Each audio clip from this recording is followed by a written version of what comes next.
आज हम लोग पढ़ेंगे किसी संख्या में शून्य से गुणा। जब हम किसी भी संख्या में शून्य से गुणा करते हैं तो कितना आता है? जीरो आता है, ये तो आपको पता है। लेकिन जीरो आता क्यों है, इसका कारण पता है कि नहीं?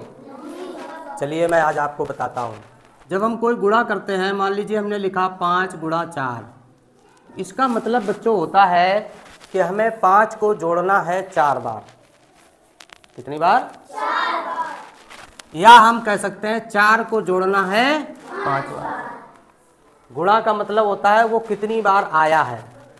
तो 5 को हमें 4 बार कैसे जोड़ना है? हमने 5 लिखेंगे, फिर से 5 लिखेंगे, फिर से 5 लिखेंगे। कितनी बार हो गया?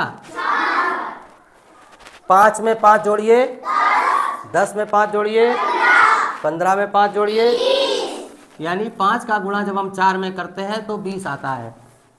सही बात है? या 4 को अगर 5 बार जोड़े तब देखते हैं कितना आता है। 4 को अगर हम जोड़ेंगे कितनी बार? 1 2 3 4 5।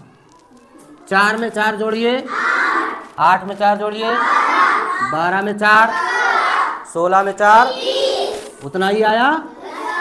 यानी कि 5 को हम चाहे तो 4 बार जोड़े या 4 को 5 बार जोड़े, ठीक है ना?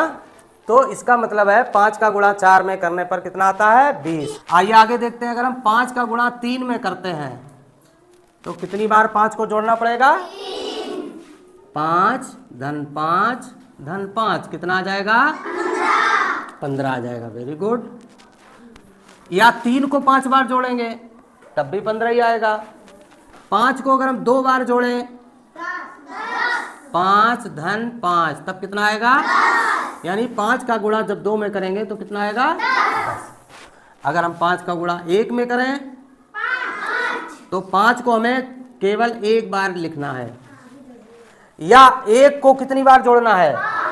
देखिए अगर इसको हम उल्टा करेंगे तो 1 धन 1 धन 1 धन 1 धन 1, 1 2 3 4 5। 1 में 1 जोड़िए 2 में 1 जोड़िए 3 में 1 जोड़िए 4 में 1 जोड़िए 5। यानी 5 का 1 में गुणा करने पर कितना आता है? अब हम बच्चों लिखेंगे 5 गुणा 0। इसका मतलब है 5 को हमें कितनी बार जोड़ना है? 0, मतलब 1 बार भी नहीं।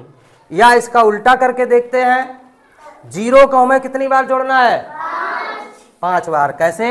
0 धन 0 धन 0 धन 0 धन, तो 0 में 0 मिलाया, फिर 0 मिलाया, फिर 0 मिलाया, फिर 0 मिलाया, यानी कि 5 का गुणा 0 में करने पर 0। ये कारण होता है इसका।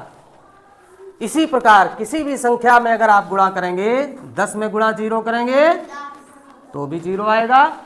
एक तरीका आपने सीख लिया।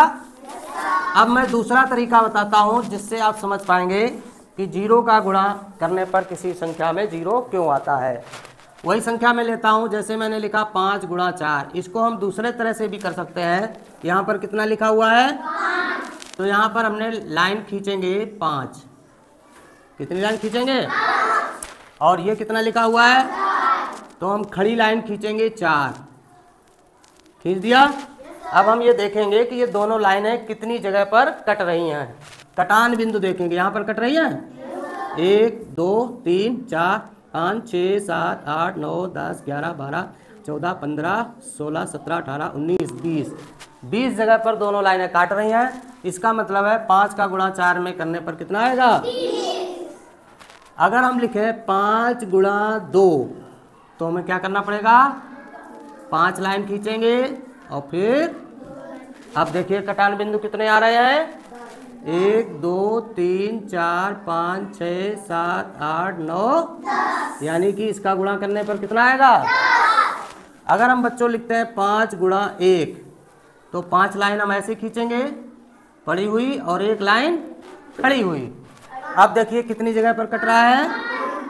3 4 5, यानी कि इसका गुणा कितना आएगा? 5। इसी प्रकार अगर हम करें 5 गुणा 0 तो हम पड़ी लाइन कितनी खींचेंगे? 5 खींच लिया। खड़ी लाइन कितनी खींचेंगे? 1 भी नहीं, क्योंकि यहाँ पर कितना लिखा है? 0। अब हम 1 भी लाइन नहीं खींचेंगे तो यहाँ पर कटान बिंदु कितने प्राप्त हो रहे हैं? 1 भी नहीं। घटान बिंदु कितने प्राप्त हो रहे हैं? एक भी नहीं। एक भी नहीं का मतलब? तो इस प्रकार हम बताएंगे कि किसी भी संख्या का 0 में गुणा करने पर 0 ही आता है। दोनों तरीके मैंने आपको बताए।